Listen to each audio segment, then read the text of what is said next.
Buddy. I'm Duarte from People First Tourism. This is our third Lunch and Learn Together, where People First Tourism we identify issues that are important to the collective, to the micro entrepreneurs, and to our partners in the destination organizations and Main Street businesses. And then we share a little bit of context and have some actual tourism entrepreneurs, members of our collective that share their perspectives.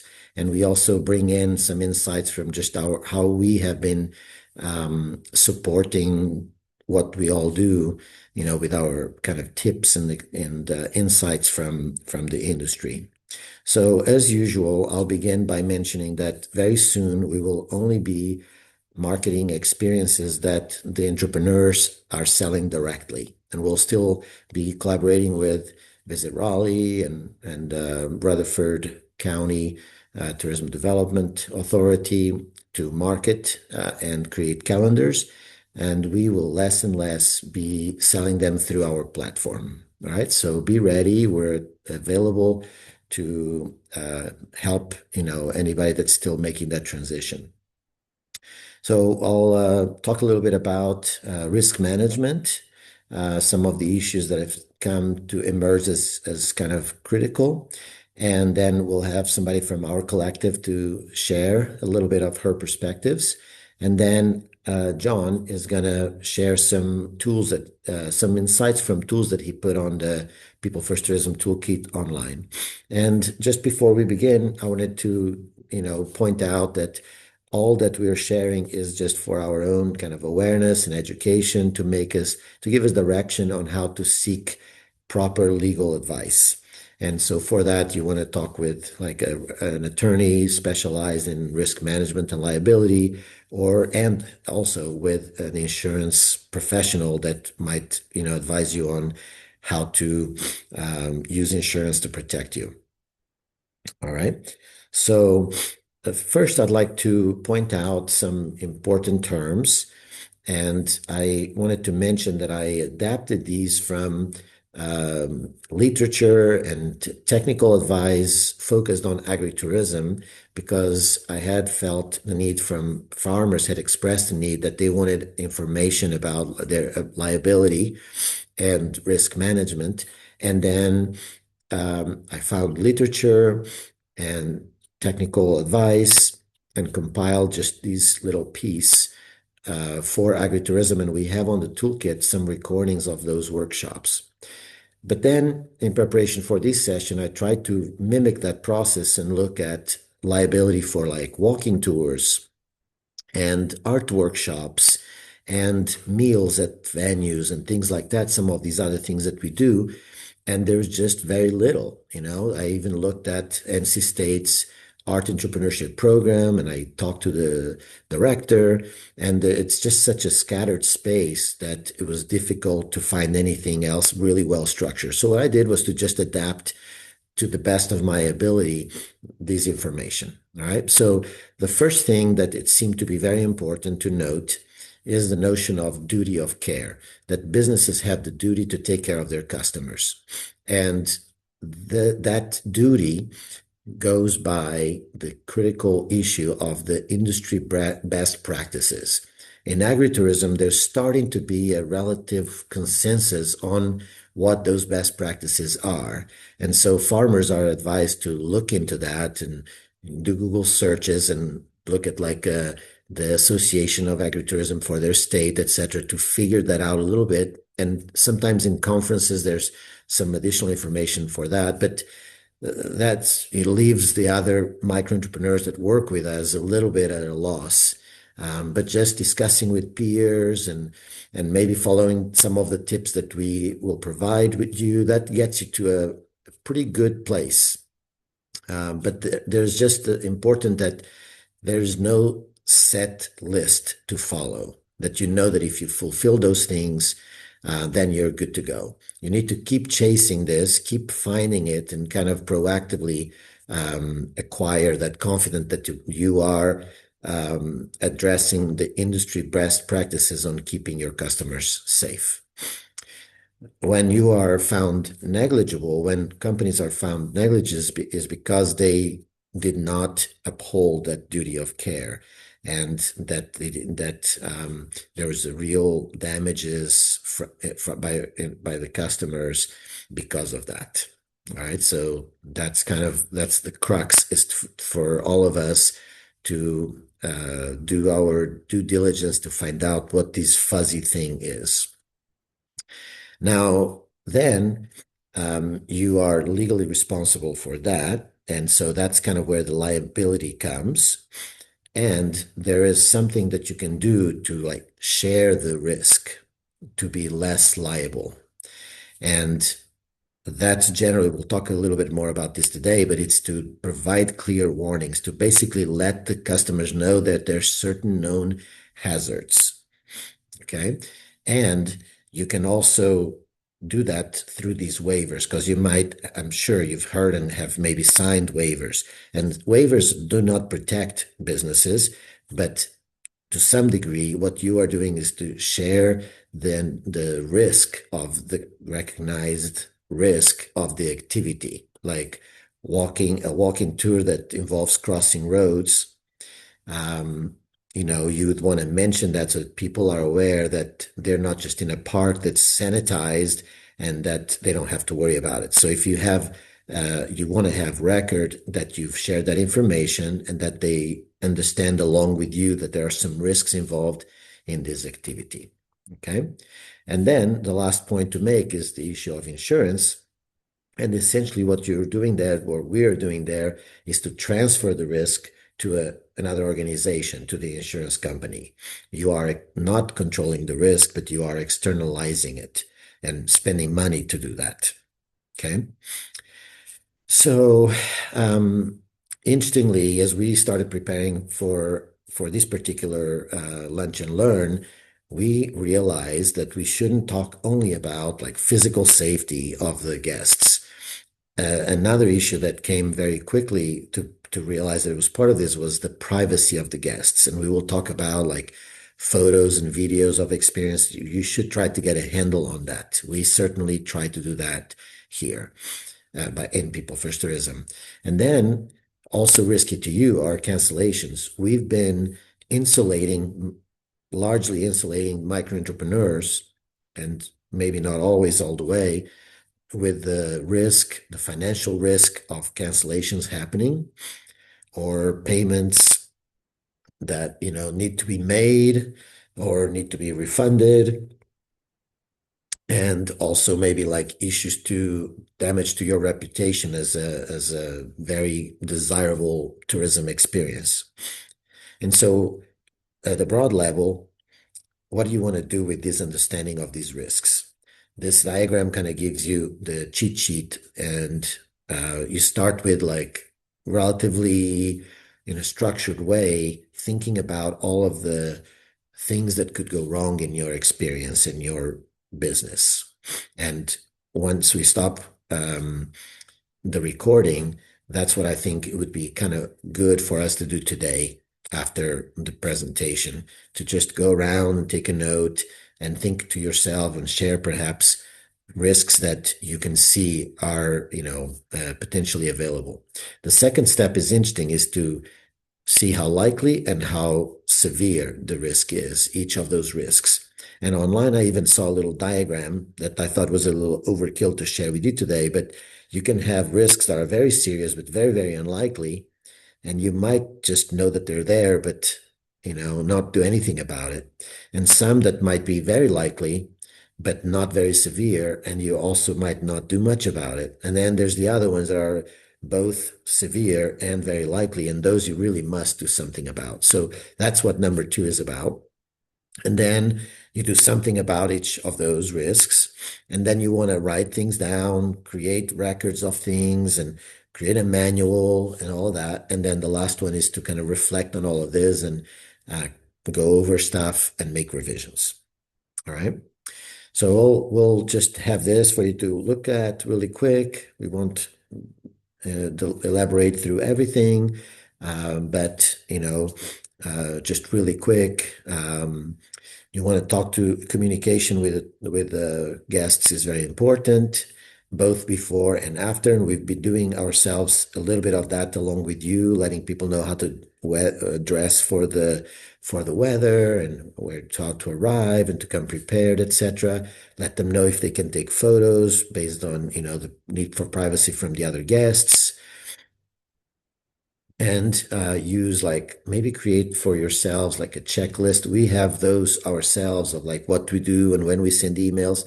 So you want to have that as well, like not have a rehearsed thing, but have kind of a plan on how you go through the motions, because then that plan, if you wrote it down, can be evidence. If something happens, you can say, no, here, I have a checklist that I use before each experience, and I mention these kind of issue to people, and I have them check the box or sign the waiver, etc. Okay, then we always work with you in terms of weather issues, too much heat, too much cold in the winter, or a really, really heavy rain kind of thing, and how far ahead we need to let people know it's canceled. So you want to think through that. Otherwise, it can be very costly for you to either have sunk costs to recover or have the lost opportunity of income in doing something else. So the plan Bs are important. We've also been dealing with a lot with you, collecting the tickets and then sending you the payouts. So as you do this automatically, then there's issues of refunds and proving that everybody that booked the ticket was at the experience in case they forget and they contested. We'll hear a little bit about that in a second. And then also consider your reputation, because the guests will start, dealing with you directly and reviewing you, as we will mention, reviewing you directly on platforms online. And I saw Annalise just joined us, so welcome. All right, so now we are going to invite Victoria to talk to us. Victoria is a very special member of the P1t collective. She was a P1t lab student, and now she works with her family in their farm. She's running things there. They have an incredible operation. I visited myself, and I even have met people from Charlotte area that know that farm. So it's a really awesome agritourism operation. Victoria, do you want to introduce yourself and your farm, and then go through some of these key insights with us? Absolutely. Yeah, of course. Thank you so much for having me. It's such an honor to get back with the P1T group and talk with you guys. And I appreciate the warm introduction. My name is Victoria, and I am part of the fourth generation here at Patterson Farm. My family has been farming this land since 1919. So we currently have a wholesale produce operation as well as our agritourism division. And I have, as many business owners know, I have a lot of hands and a lot of different hats with both operations. So here at the farm, I do work a lot with our events and our ticketing. And when we're looking at our events, those include things such as field trips. So we offer a lot of educational tours to typically elementary school aged children. So we've been doing that for about 25 years. We also have pick your own strawberries, blueberries, blackberries, as well as a pumpkin patch in the fall. So throughout all of those experiences that we're welcoming guests to our farm, there are, of course, areas of risk that we have to try to mitigate. And some of those things that we have implemented to try to help with this. The first one I want to talk about is our checklist.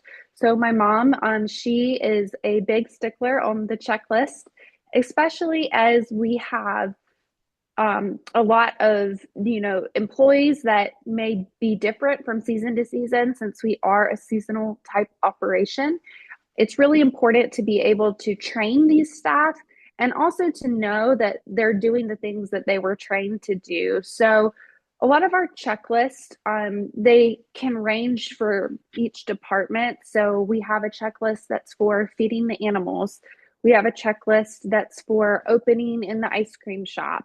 And we also have checklists for some of our I guess, attractions or activities, I would say, such as our hayride. So that's kind of the one I wanted to point out to you when Duarte was talking about some of the risks that are more likely to be a frequent occurring risk and have the potential to be kind of severe.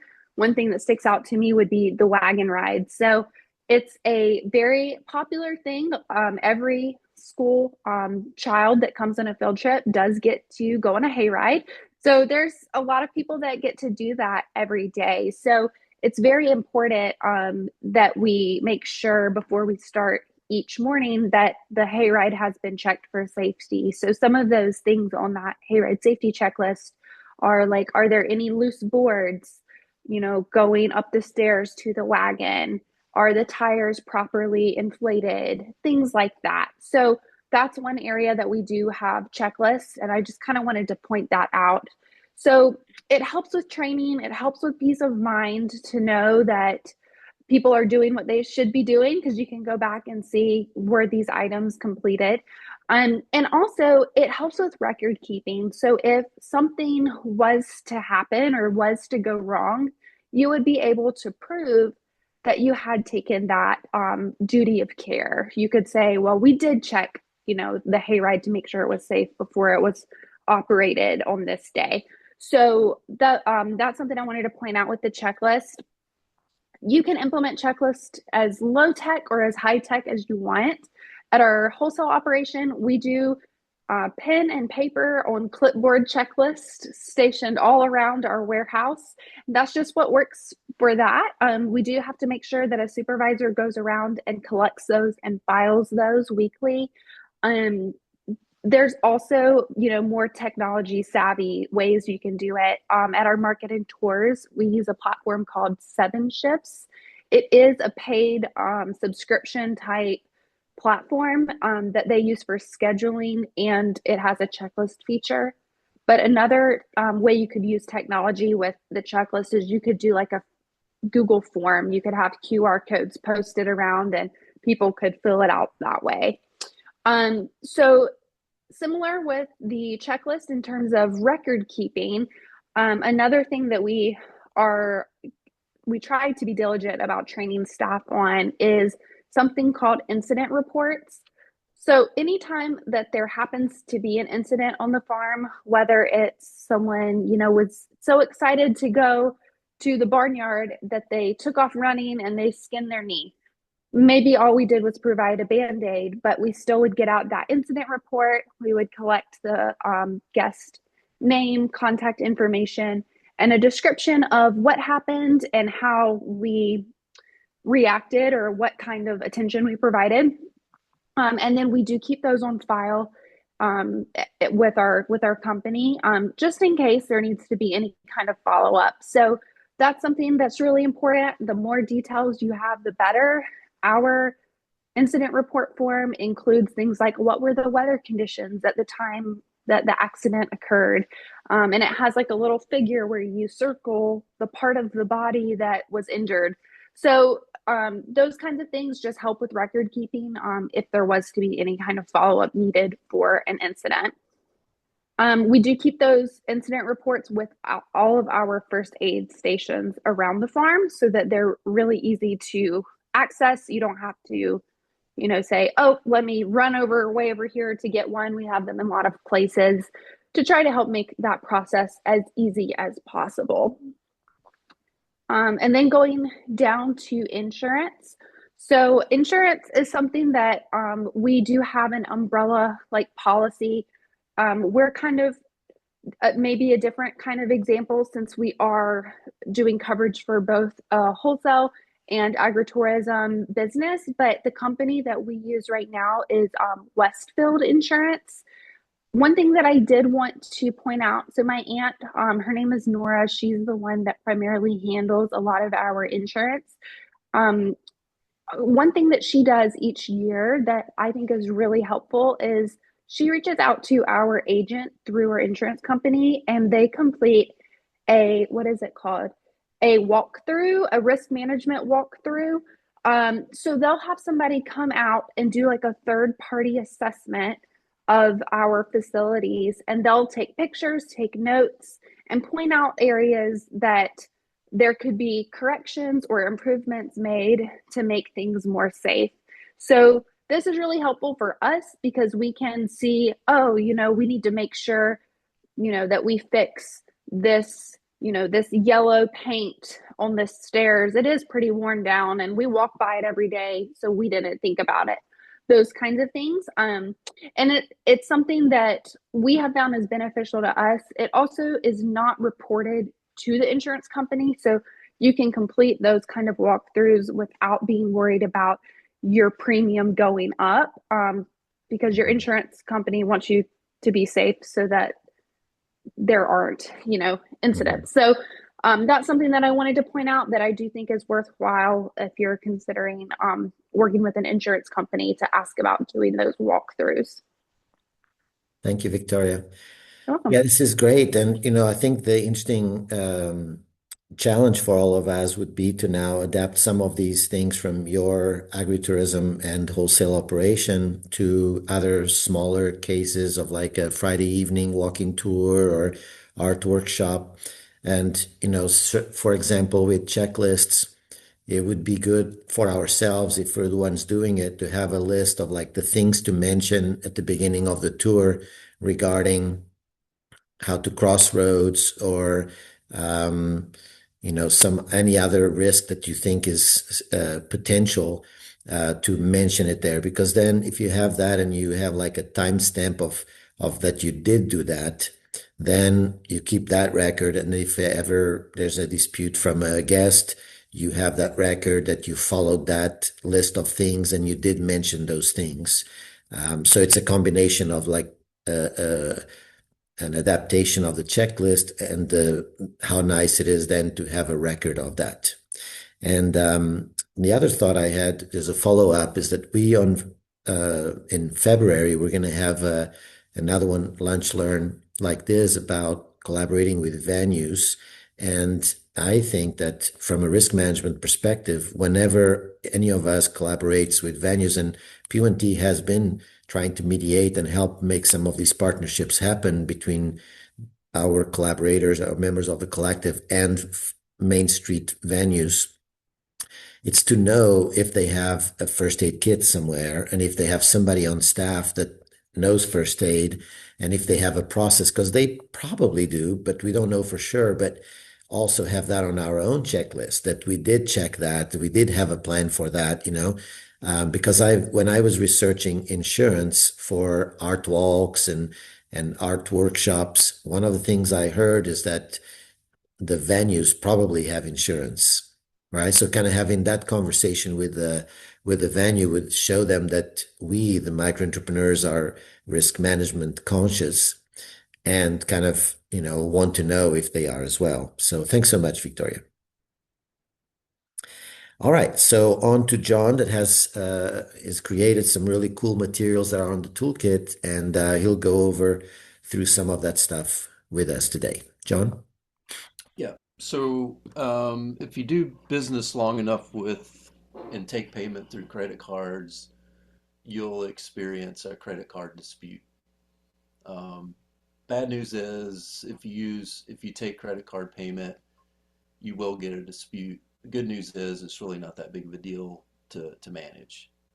And we've experienced about two to three or a handful of disputes per year with 1,300 tickets sold per year. So it's a fairly rare occurrence, but you just need to be ready for it. Um, so if you ignore it, uh, basically what'll happen is the dispute won't go in your favor.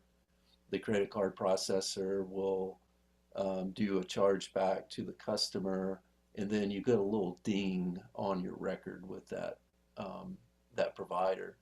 So it's good to follow up with the disputes and not ignore them.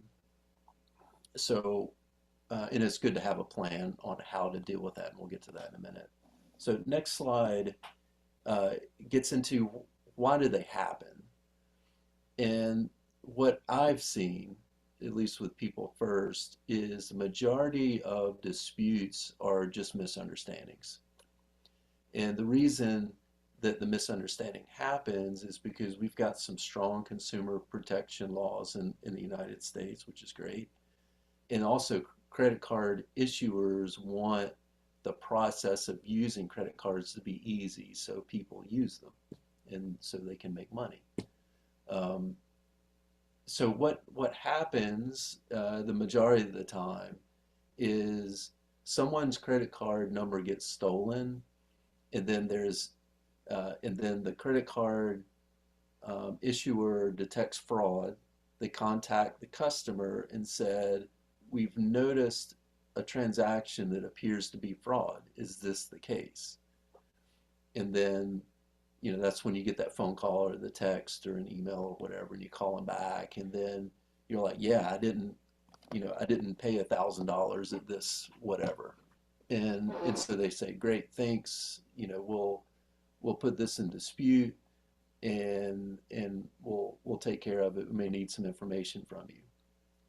But then what happens is there are other transactions that happen after that.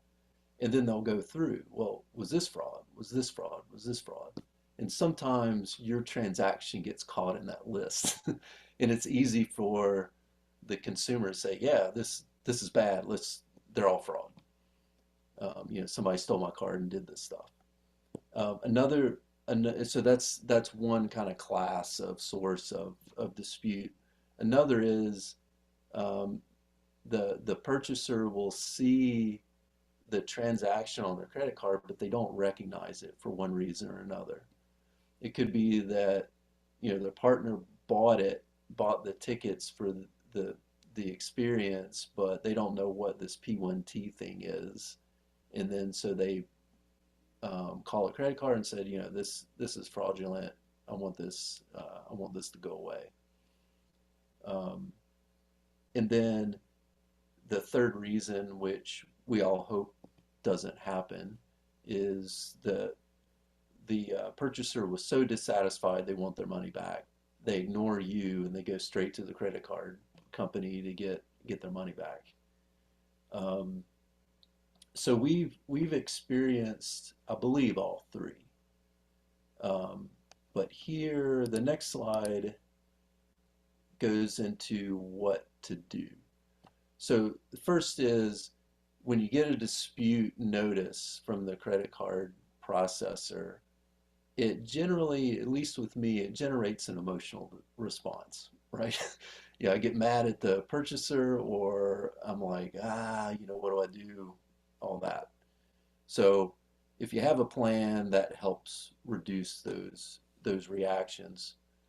But the whole game here is the credit card processor wants evidence from you as to what happened. And as long as you provide, here's a description of the service you're providing, a description of the experience. If you have a URL for an event that's already passed and that's still up, and you can kind of use that as proof or take a screenshot of it, that's great. Um, Make sure that you keep your receipts from all the purchases or have access to them. Provide that, and then if you can show that, and we had 14 people attend this experience, and here's some of the feedback from it, that's helpful as evidence. But the main thing is that you show that you attempted to communicate with the customer. And what I generally do, if there's a dispute, I can quickly figure out if it was a mistake or a misunderstanding. And then I just ask that they cancel the dispute, and then I can offer them a refund or whatever if there's a need for a refund. That takes care of all but one of the disputes that we've had. Um, so you want to keep records to be able to respond to these things. Typically, it's a PDF or a screenshot or something like that that the credit card processor wants. It takes them a few business days to go through. They may have some other questions, and then if they rule in your favor, you get credited the chargeback amount, so you get your money back. Um,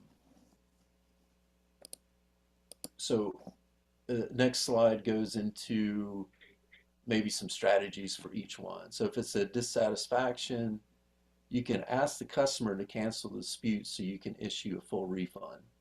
And what that does is you can handle you can confine the damage, so to speak, just to the relationship with the customer, and you don't have to pull the credit card processor into it.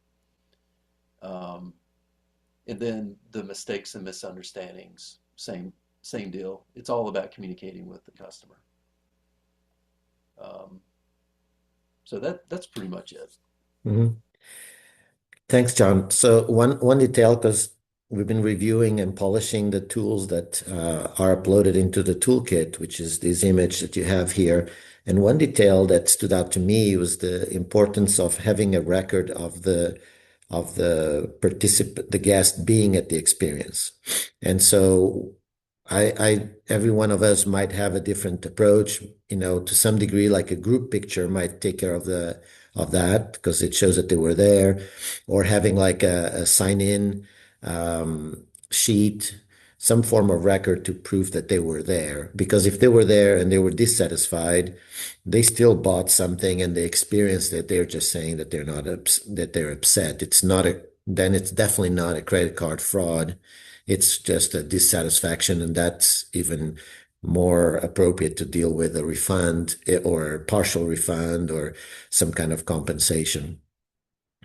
Yeah, so just to wrap it up, do look at the toolkit. We have a few very specific action guides in there regarding each of the types of risk that we mentioned at the beginning of this presentation.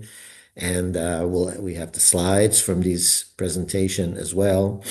And we'll stop recording in a second. Just want to remind you that we will be doing this on the first Wednesday of each month into the new year. And the topic in January will be collaborating, obtaining support from local government, in particular the TDAs, the Tourism Development Authorities, that are so interested in these unscripted, awesome experiences that you all are providing to guests. And it'd be important to hear from them why they are interested in you. And they will be inviting us to go to some of the meetings that they have. And some of the members of our collective have gone to some of those events. So they will be there in January to share with us how it felt to be in those events. And then the issue of partnering with venues has become crystal that is very important to all of us.